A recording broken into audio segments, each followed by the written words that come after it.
l'equip La Sanet. L'equip La Sanet és un col·lectiu de mestres, bàsicament de la comarca del Bages, que va néixer en un moment en el que es creia que s'havien de fomentar les noves tecnologies a través dels projectes telemàtics cooperatius. El per què exactament, jo diria que és potser per la gent que hi havia en aquell moment treballant a la Sanet. Ja s'havia cobert la franja de cicle mitjà i llavors, potser perquè hi havia gent més d'educació infantil, va sorgir la idea de pensar en aquest projecte de Sàlics i els sentits. I de mica en mica la Sanet el que s'hi ha vist és la necessitat que totes les franges de l'educació obligatòria, per dir alguna cosa, tinguessin el seu projecte telemàtic.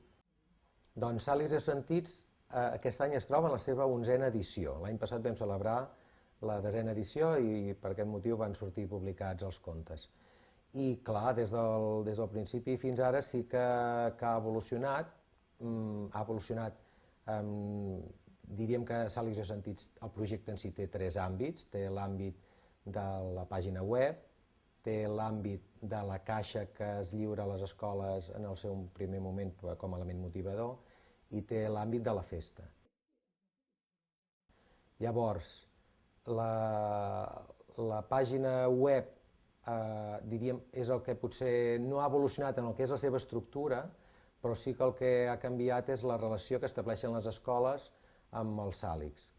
Aquí li envien, diríem, les col·laboracions. En un principi hi havia una relació, potser hauríem de catalogar-la de més freda, i de mica en mica es va anar establint una relació entre les escoles. I actualment, quan una escola envia un treball, els Sàlics els hi fa, diríem, quasi un missatge personalitzat, d'agraïment, els hi explica també les experiències que ha tingut relacionades amb el que ells han fet.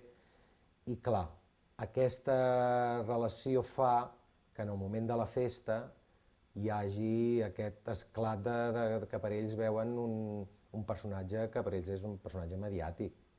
El Sàlics és un element motivador. Si no hi fos, jo diria que per aquestes edats el projecte quedaria coix.